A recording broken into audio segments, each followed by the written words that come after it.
পুরাতন পাগল ভাত পায় না, নতুন পাগলের আবির্ভাব। তসলিমা নাসরিন, আসাদ, নূর এই সকল নাস্তিকদের ভিড়ে নতুন আর একটা নাস্তিক যোগ হয়েছে। আপনারা দেখেছেন, নিজেকে মুফতি দাবি করছে মুফতি ইমরান বিন বশির।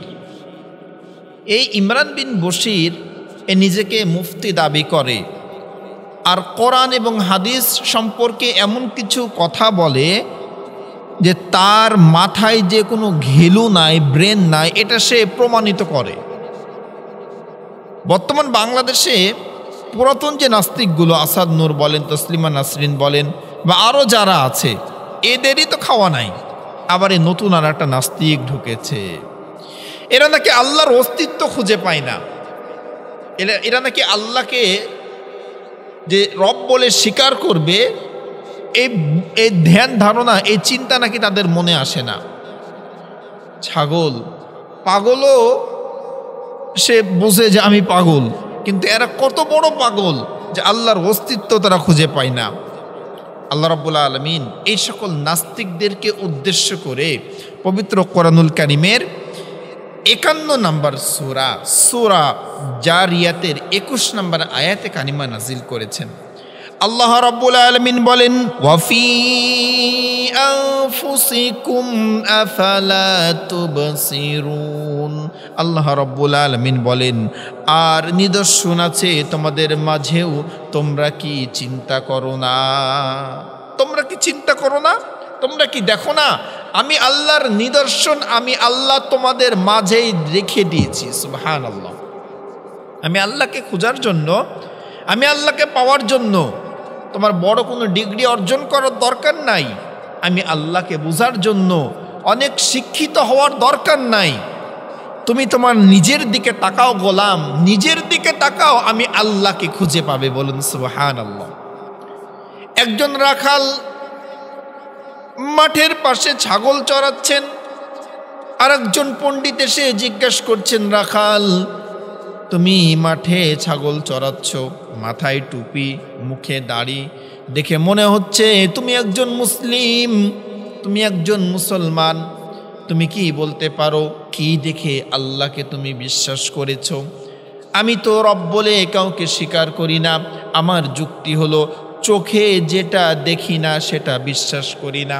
ওই রাখাল ডাক দিয়ে বলেন, ওহে জ্ঞানী, ওহে পণ্ডিত, আপনি জ্ঞানী হয়েছেন, পণ্ডিত হয়েছেন, কিন্তু আল্লাহকে খুঁজে পান নাই।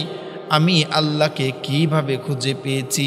এই যে আমার ছাগলগুলো চড়ছে, এই ছাগলগুলো সবুজ ঘাস খায়, পাতা খায়।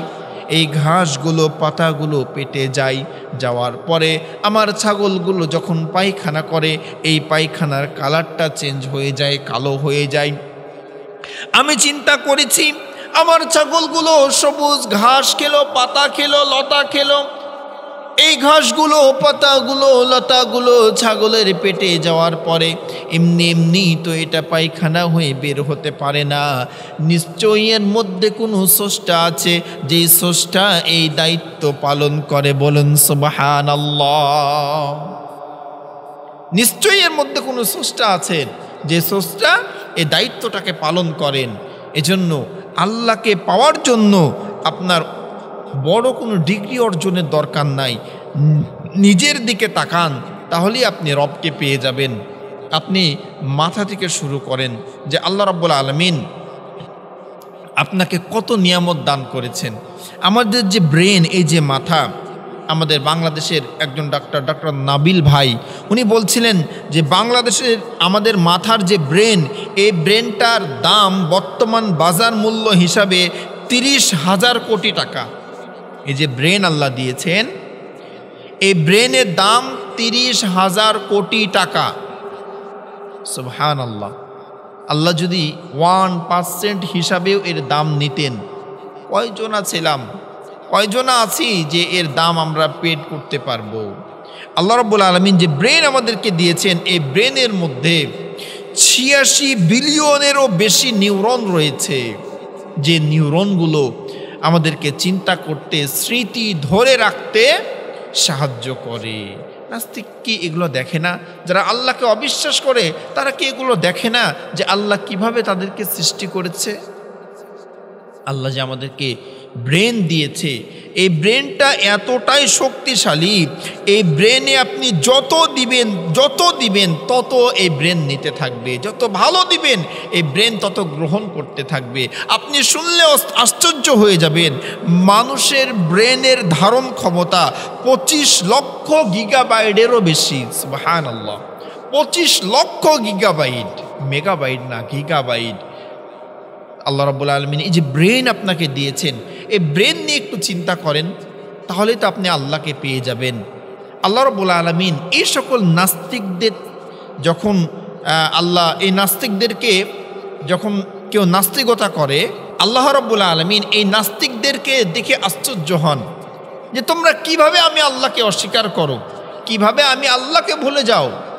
তোমরা সকলেই ছিলে মৃত, আমি আল্লাহ তোমাদেরকে জীবিত করেছি, তোমরা আবার মৃত্যুবরণ করবে, আমি আল্লাহর কাছে ফিরে আসতে হবে, আমি আল্লাহর সামনে তোমাদেরকে দাঁড়াতে হবে। আল্লাহ রাব্বুল আলামিন বলছেন যে তোমরা সবাই ছিলে মৃত। আল্লাহ রাব্বুল আলামিন পবিত্র কোরআনুল কারীমের সূরাতুল বাকারায় বলেন, কাইফা তাকফুরুনা বিল্লাহি ওয়া কুনতুম আমওয়াতান ফাআহইয়াকুম সুম্মা ইউমীতুকুম সুম্মা ইউহয়ীকুম সুম্মা ইলাইহি তুরজাউন।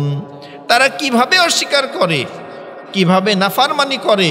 তারা তো ছিল মৃত, আমি আল্লাহ তাদেরকে জীবিত করেছি, আমি আল্লাহ তাদেরকে মৃত্যু দিব, আমি আল্লাহর সামনে আবার তাদেরকে দাঁড়াতে হবে। কিভাবে তারা অস্বীকার করে? এই নাস্তিকদের একটা ডায়লগ হলো যে আমরা দু চোখে যা দেখি না তা বিশ্বাস করি না। এই নাস্তিকরা এতটাই বোকা হয় যে এই কথার যে কতটুকু যুক্তি, এই কথাটা কতটা গ্রহণযোগ্য এটা তারা খেয়াল করে না। আচ্ছা বলেন তো, আমরা আমাদের পিঠ কখনো দেখেছি? পিঠ দেখতে পাই? দেখেন তো দেখি পিঠ দেখা যায় কিনা। আমার শরীরকেই তো আমি দেখতে পাচ্ছি না, তো এই শরীরের রবকে আমি কিভাবে দেখব? আর নাস্তিকদের ওই সকল প্রশ্নের অ্যান্সার যে চোখে যা দেখি না তা বিশ্বাস করি না, এই কথা যে বলবে আমি বলে দিতে চাই ওই হলো একটা জারদ সন্তান। বলবেন যে হুজুর আপনি এত বড় কথা বললেন, জারদ সন্তান বললেন। হ্যাঁ, আমি এটা আমার থেকে বলি নাই, ওই সকল নাস্তিকদের যুক্তি থেকেই বলেছি। কিভাবে? তারা বলে যে দু চোখে যা দেখি না তা বিশ্বাস করি না। আচ্ছা বলেন তো, ওই সকল নাস্তিক যে তার মার গর্ভ থেকে দুনিয়াতে এসেছে, তারা কি দেখেছিল? তারা কি দেখেছে যে কোন মার গর্ভ থেকে এসেছে? তারা তো দেখে নাই। নানি দাদি গল্প করেছে, ওখান থেকে তারা বিশ্বাস করেছে। এটা যদি সে বিশ্বাস করতে পারে তা আল্লাহকে কেন বিশ্বাস করে না? তাদের উপরে শয়তান ভর করেছে। এই সকল নাস্তিকগুলো উদ্ভুট প্রশ্ন করবে দেখবেন, আর চ্যালেঞ্জ ছুড়ে দিবে। আজহারি সাহেবকে চ্যালেঞ্জ, আল্লামা মামুনুল হককে চ্যালেঞ্জ, এরকম বড় বড় আলেমদের কথা তারা চ্যালেঞ্জ ছুড়বে। এর কারণ কি জানেন? এর কারণ হলো তারা বহির্বিশ্বকে দেখাতে চায় যে আমরা খুব কষ্টে আছি, এবং তারা বিদেশে একটা সুযোগ পেতে চায় যে আমরা এদেশে থাকবো না, আমাদেরকে আপনারা নিয়ে যান। এরকম সুযোগের জন্য তারা এগুলা করে। তারা আল্লাহকে চিনতে পারে না। আল্লাহ যে একটা কিভাবে এই পৃথিবী সৃষ্টি করেছে, এই পৃথিবীর দিকে তারা তাকায় না। ইতিহাস থেকে জানা যায় আমাদের মাযহাবের ইমামে আজম ইমাম আবু হানিফা রহমতুল্লাহ আলাইহির সঙ্গে একজন নাস্তিকের একটা বাহাজ ছিল। এরকম একজন নাস্তিক যে বলেছিল চোখে যা দেখি না তা বিশ্বাস করি না। তো আবু হানিফা রহমতুল্লাহ আলাইহির সঙ্গে নাস্তিকের একটা মিটিং অ্যারেঞ্জ হয়েছে। যে সময় আবু হানিফা রহমতুল্লাহ আলাইহি যাওয়ার কথা, টাইম পার হয়ে যায় কিন্তু উনি আসেন না।